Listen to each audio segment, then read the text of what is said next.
ठीक है। अब दूसरी बात, जितना आपको दिया श्री भगवान ने दिया है, ये बात मानते हैं आप? आपका शरीर, आपको पत्नी, आपको पुत्र, आपको जो भी प्रॉपर्टी, जो भी संबंध, वो भगवान ने दिया है, ठीक है। अब उसके पोषण के लिए आपको नवीन कर्म करने हैं, नौकरी है, व्यापार है, कृषक किसानी है, जो भी करना है। अब भगवान के परिवार के पोषण के लिए भगवान की दी हुई बुद्धि बल के द्वारा हम धर्मयुक्त धन कमाएं और अपने परिवार का पोषण करें और नाम जप करें, बहुत आराम से भगवत प्राप्ति हो जाएगी।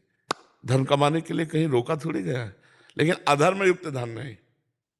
अधर्मयुक्त धन से ऐसे डरो जैसे कोई कोबरा सांप को अपने घर छोड़ने के लिए तैयार हो, तो आप क्या कहोगे? नहीं नहीं भाई नहीं, बिल्कुल नहीं। ऐसे 50 लाख क्यों न मिल रहे हो 5 मिनट में, वो कोबरा सांप किससे भी ज्यादा विष है और वो आपके घर में जाकर आतंक फैला देगा, वो जरूर नाश का कार्य करेगा। अधर्म का धन नहीं, मेहनत की कमाई से परिवार का पोषण करो और जब कमा रहे हो तब नाम जप करते रहो, राधा राधा राधा। क्या फर्क पड़ता है? आप बताओ, अंदर अंदर क्या सोच रहा है मन? सोचता रहता ना हर समय। अगर उस समय हम राधा राधा सोच रहे हैं और बाहरी काम कर रहे हैं तो हमारे को क्या परेशानी हो जाएगी? तो शॉर्टकट में जो धन कमाने का तरीका है, इसमें न फंसे। जो लोग नहीं कहते शॉर्टकट से जल्दी धन, गलत आचरणों के द्वारा धन कमाया हुआ कभी सुख शांति ये नहीं प्रदान कर सकता। मेहनत के द्वारा कमाया हुआ पैसा अपने परिवार को सुख प्रदान करने के लिए जो हम मेहनत कर रहे हैं वो हमारी पूजा है, और नाम जप कर रहे हैं, इससे भगवत प्राप्ति हो जाएगी। आप कभी आरती ना उठाओ, कभी पूजा ना करो, लेकिन सब में भगवान का भाव देखने की कोशिश करो। किसी के साथ बुरा मत करो, कोई गंदे आचरण मत करो, पराई माता बहनों की तरफ गंदा भाव मत रखो, और धर्म से धन कमाओ, इसी से भगवत प्राप्ति हो जाएगी। पर है कठिन, है नहीं? हमें यही समझना है, शास्त्र प्रमाणित बात, धर्म के बाद अर्थ है, अर्थ के बाद कामनाओं की पूर्ति है, और कामनाओं की पूर्ति के बाद मोक्ष है। धर्म, अर्थ, काम, मोक्ष। यदि हम धर्म से धन नहीं कमाएंगे तो हमारी कभी कामनाओं की पूर्ति नहीं हो सकती, अशांति दुख फैल ही जाएगा। इसलिए धर्म पूर्वक धन कमाओ और नाम जप करो, भगवत प्राप्ति हो जाएगी, पक्का लिखित कह रहे।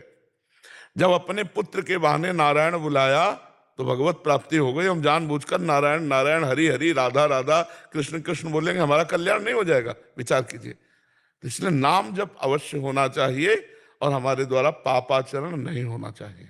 पापाचरण मुक्त और नाम जप और मेहनत की कमाई से परिवार का पोषण, तो निश्चित भगवत प्राप्ति है। लेकिन प्रायः ऐसा भ्रम हो जाता है कि रुपया से सुख शांति मिलती है, ऐसा लोगों को भ्रम है। धर्म से सुख शांति मिलती है, रुपया तो अशांति और दुख पैदा करने के लिए आता है। इसलिए नाम जप न भूलो और धर्म से मेहनत करके धन कमाओ। तो कोई भगवान ने रोका थोड़ी कि धन कमाने के लिए कोई परेशानी, रोका नहीं, भगवान ने तो बनाया ही है, ये भगवान का ही तो बनाया हुआ पूरा जगत है। तो इसी में अलग अलग व्यापार, नौकरी, अलग अलग सब अपने धर्मानुसार धन कमाए, परिवार का पोषण करें, नाम जप करें, अभी सुधर जाए। ये जो नशा करते हैं, व्यभिचार करते हैं, गंदे आचरण करते हैं, घूस लेते हैं, पापाचरण करते हैं, दोषियों को दंड ना देकर निर्दोष को दंड देते हैं, दोषियों को मुक्त कर देते हैं, यही हमारे समाज में सब गड़बड़ हो रहा है। यही समाज की गड़बड़ी। अगर ये ठीक हो जाए, अभी सब ठीक हो जाए, अभी ठीक हो जाए, अपने अपने पद का सदुपयोग किया जाए। ये जो पद है ये समाज सेवा के लिए है। छोटा सा पद चाहे बड़ा सा पद, जितना अधिकार आपको मिला सरकार के द्वारा, आप उसी रीति से चलिए। पर बहुत कठिन है उस रीति से चलना, बहुत कठिन है भाई। जब निर्दोष को दंड देने की बात आई और दोषी को छोड़ने की बात आई, मोटी रकम मिली, तो कौन मोटी रकम नहीं पकड़ेगा? और तुम अंदर वैसे ही जलोगे, बिल्कुल वैसे ही जलोगे जैसे निर्दोष जलता रहा और तुम दोषी को मुक्त कर दिए, वैसे तुम्हें दंड देगा ऊपर जो शासक बैठा हुआ है, सबका मालिक, वो पक्का। इसलिए हम कहते डरो, अधर्म के धन से ना भैया, ना, ये छूना नहीं चाहिए। जैसे विष छू जाए तो हाथ में हम सैनिटाइजर करेंगे, अच्छे से धोएंगे, ऐसे बिल्कुल किसी का अधर्म का पैसा, घूस का पैसा, ये सब नहीं। तो मेहनत से कमाओ, धन के लिए थोड़ी मना है। क्यों भाई? पर जी अधर्म आचरण करने पे एक